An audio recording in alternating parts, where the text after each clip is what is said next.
Makenga akoze amateka muri Rucuru, ni muri teritwari ya Rucuru, aho Makenga akoze ibintu bidasanzwe kandi abantu bose batari buze kumva kimwe, kugeza ubu ngubu Tshisekedi we ntari buze kubyumva rwose, ntabwo ari buze kuba yabyakira. Ni muri Rucuru aho Makenga akoze aya mateka, tujye kuza kuba twiba no makuru yacu, ariko nanone niba ari ubwa mbere wari wisanze kuri uyu murongo bw'u Rwanda, kanda kuri subscribe ukande kuri like, igitekerezo cyawe ukinyuze muri comment kugira ngo tujye tuba nawe gatanu kuri gatanu. Muri Rucuru Makenga ari kumwe na Lawrence Kanyuka bakoze ibintu bidasanzwe, ni leta n'ubundi y'icyubahiro, ubutegetsi bwigenga bwa Kivu, aho ARC ingabo z'impinduramatwara M23 bakoze ibidasanzwe. Kugeza ubu ni amahugurwa amaze kurangira muri Rucuru, ariko nanone azize amateka, azize akangaranyije abayobozi benshi bo muri Afurika, ariko nanone n'amahanga akomeza gutinyamo, yibaza ikintu M23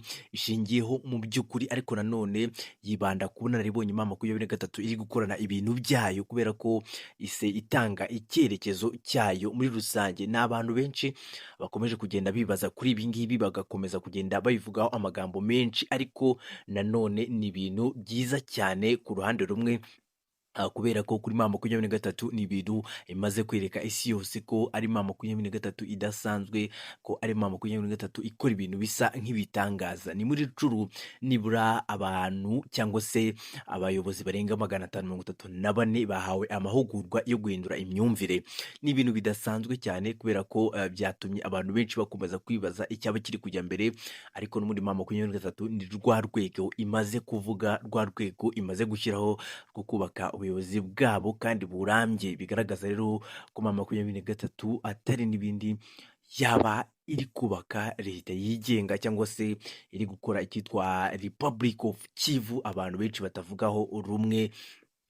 Nubwo ari iyo musaruro turi kubona, nubwo ari byo cyangwa se arizo step M23 iri kuba yacamo, n'ubundi nyemerera twinjire mu makuru yacu arambuye muri rusange, kugira ngo tuze kuba tumenya niki kiri kujya mbere, niki cyabaye muri rusange. Kuwa kane tariki 30 Mata 2026 mu kigo cy'amahugurwa cya Kanombe, Major Sultan Makenga, umugaba mukuru w'ingabo z'impinduramatwara za ARC ndetse n'umuyobozi w'umuhuzabikorwa wa gisirikare AFC M23 bayoboye umuhango wo gusoza icyiciro cya kabiri cy'amahugurwa yo guhindura imyumvire.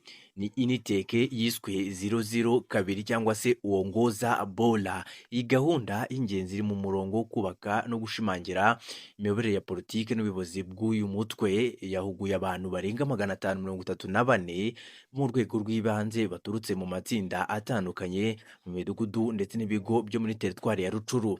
Binyuze muri iki gikorwa, AFC M23 yongeye gushimangira ubushake bwayo bwo guteza imbere ubuyobozi busimbura ubusanzwe, bushingiye kuri discipline, kumenya politike no gukunda igihugu.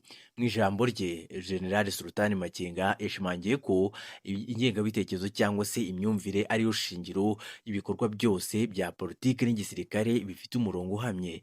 Yasabye abahuguwe bashya gushyira mu bikorwa indangagaciro zirimo inshingano, ubunyamwuga no kwegera abaturage mu bihe by'intambara. Avuga ko batewe n'ubutegetsi bwa Kinshasa.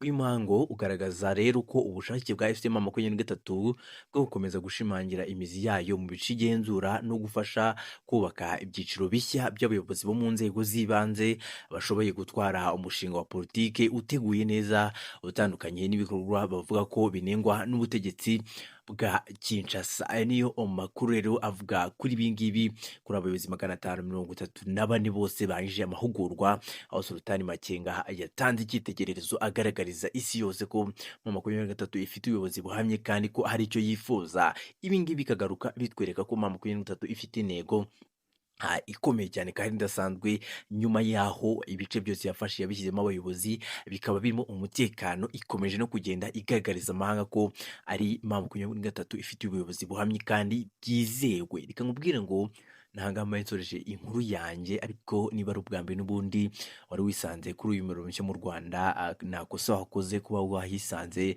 ahubwo ikosa ryaba ari ukuba utarakanda subscribe, kandaho niba wari utarakandaho nanone, kugira ngo tuzabane nawe utaha.